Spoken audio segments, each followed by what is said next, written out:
మన దేశంలో స్పోర్ట్స్ పూర్తిగా రాజకీయ నాయకుల కబంధ హస్తాల్లోకి వెళ్ళిపోయినాయి. అది జాతీయ స్థాయిలో అట్లానే ఉంది, రాష్ట్రాల స్థాయిలో కూడా అట్లానే ఉంది. ఆంధ్రప్రదేశ్లో క్రికెట్ వ్యవహారం మొత్తం కూడా గతంలో అధికారంలో ఉన్నటువంటి వైఎస్ఆర్సీపీ నాయకుల చేతుల్లోకి వెళ్ళిపోయింది. ఎందుకంటే క్రికెట్లో చాలా డబ్బులు ఉన్నాయి, చాలా క్లౌట్ ఉంది అందువల్ల విజయసాయిరెడ్డి కళ్ళు దాని మీద పడినాయి. అప్పట్లోనే ఆంధ్ర క్రికెట్ అసోసియేషన్ని మొత్తం విజయసాయిరెడ్డి తన గుప్పిట్లోకి తీసుకొని మొత్తం అన్ని జిల్లాల్లో కూడా ఉండేటువంటి అసోసియేషన్స్ అన్నింటినీ కూడా కబళించేశారు. అంటే వీళ్ళ మనుషులే అక్కడ ఉన్నారు, వీళ్ళందరూ కలిసి ఎన్నుకుంటారు. మళ్ళీ ఎవరిని కావాలంటే విజయసాయిరెడ్డి వాళ్ళని ఎన్నుకుంటారన్నమాట.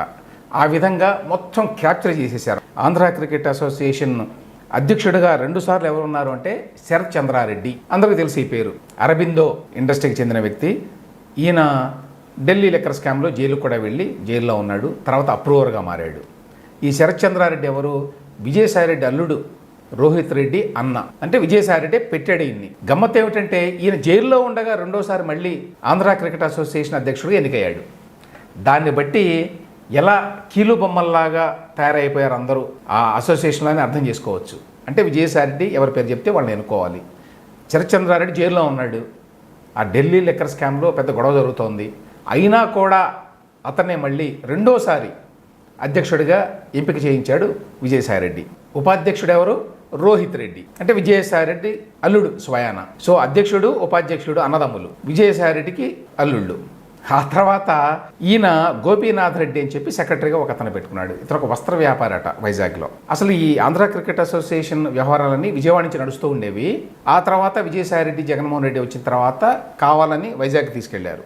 వైజాగ్లో నడిపారు ఈ వ్యవహారం అంతా కూడా. అక్కడ ఈ గోపీనాథ్ రెడ్డిని పెట్టుకొని వాళ్ళకి ఏం కావాలో అవన్నీ చేసుకున్నారు. ప్రీమియర్ లీగ్ అని చెప్పి పెట్టారు కదా, ఆంధ్ర ప్రీమియర్ లీగ్. ఆ ప్రీమియర్ లీగ్లో ఉన్నటువంటి టీమ్స్ అన్నీ కూడా వాళ్ళకి సంబంధించినవే. ప్లేయర్స్ని ఎవరిని పెట్టాలో ఎవరిని తీసేయాలో డిసైడ్ చేసేది వీళ్ళే. అన్ని చోట్ల 15 మంది ఉంటే టీంకి వీళ్ళు 17 మందిని పెట్టేవారట.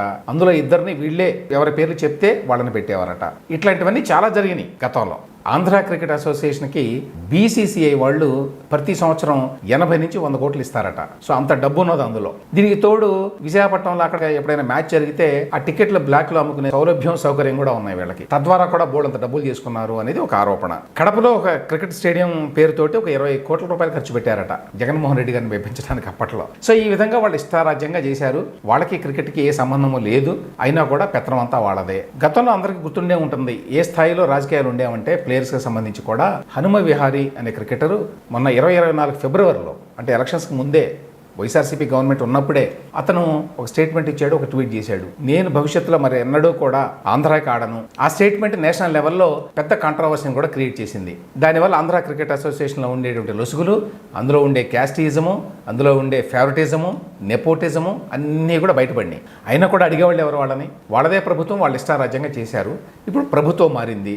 ప్రభుత్వం మారిన తర్వాత విజయవాడ ఎంపీ కేశినేని చిన్ని, ఆయన పూర్తి పేరు కేశినేని శివనాథ్, ఆయన ఇప్పుడు టేక్ ఓవర్ చేయబోతున్నట్ట. తాజాగా వార్త.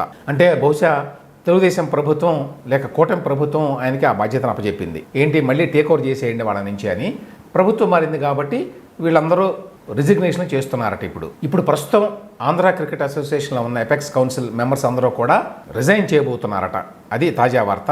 విజయవాడ ఎంపీ కేశినేని శివనాథ్ ఏసీఏ అధ్యక్ష ఎన్నికల బరిలో దిగేటువంటి అవకాశం ఉంది. జిల్లా క్రికెట్ సంఘాలు, వివిధ క్లబ్లు ఆయన అభ్యర్థిత్వం వైపు మొగ్గు చూపుతున్నట్టు సమాచారం. కాబట్టి ఆయన ఎన్నిక ఇక లాంఛనప్రాయం మాత్రమే అని చెప్తున్నారు. అంటే విజయసాయిరెడ్డి అనుకో కబంధ హస్తాల నుంచి వీళ్ళ చేతిలోకి వస్తోంది. అంటే అర్థం ఏంటి? ఎవరు అధికారంలో ఉంటే ప్రభుత్వంలో వాళ్ళు స్పోర్ట్స్ బాడీస్ని, క్రికెట్ అసోసియేషన్ని క్యాప్చర్ చేస్తున్నారు. ఎవరు అధికారంలో ఉంటే వాళ్ళ పెత్తనం. ఇప్పుడు కేశినేని శివనాథ్ గారికి క్రికెట్ ఎంత తెలుసో, ఆయనకి ఎంత కమాండ్ ఉందో ఆ సబ్జెక్ట్లో, ఆయన ఎంత ఎఫిషియెంట్ అడ్మినిస్ట్రేటరో మనకు తెలియదు. కానీ ఇప్పుడు తెలుగుదేశం ప్రభుత్వం తలుచుకుంది కాబట్టి, కొత్త ప్రభుత్వం వచ్చింది కాబట్టి విజయసాయిరెడ్డి కబంధ హస్తాల నుంచి దానికి విముక్తి కల్పిస్తున్నారు. అంతవరకే బాగానే ఉంది. అయితే ఇందులో ఆందోళనకరమైన విషయం ఏంటంటే, ఏ పార్టీ అధికారంలో ఉంటే ఆ పార్టీకి చెందిన వాళ్ళు స్పోర్ట్స్ బాడీస్ మీద పెత్తనం చేస్తున్నారు. అది దురదృష్టం. యాక్చువల్గా స్పోర్ట్స్ కమిట్ అయిన వాళ్ళు, ఆ సబ్జెక్ట్లో ప్రావీణ్యం ఉన్నవాళ్ళు, అడ్మినిస్ట్రేషన్లో ఎఫిషియన్సీ ఉన్నవాళ్ళు, స్పోర్ట్స్ గురించి బాగా తెలిసిన వాళ్ళు, అటువంటి వాళ్ళని గతంలో అపాయింట్ చేసేవారు. గతంలో అసలు ఏమీ అక్రమాలు, అన్యాయాలు జరగలేదని కాదు స్పోర్ట్స్ బాడీస్లో కూడా. కానీ గతంలో ఇంత ఓపెన్గా, ఇంత బ్లేటెంట్గా రాజకీయ పార్టీలు జోక్యం చేసుకునేవి కాదు. అది వైఎస్ఆర్సీపీ వచ్చిన తర్వాత పీక్కి వెళ్ళిపోయింది. ఇప్పుడు కొత్తగా తెలుగుదేశం ప్రభుత్వం టేక్ ఓవర్ చేస్తోంది, బాగానే ఉంది. కానీ వీళ్ళైనా కనీసం ఆ క్రీడా వ్యవహారాలకు సంబంధించిన వ్యక్తులు, వాటి పట్ల ఆసక్తి ఉన్న వ్యక్తులు, వాటిని ఒక నిబద్ధతతోటి నడిపేవాళ్ళు, ఆ క్రీడా వ్యవహారాలకు సంబంధించిన పూర్తి అవగాహన ఉన్న వాళ్ళు, అటువంటి వాళ్ళని సెలెక్ట్ చేసి పెడితే ఎంతో కొంత నయం. మరి తెలుగుదేశం ప్రభుత్వం ఏ విధంగా చేయబోతోంది అనేది చూడాలి ఇక.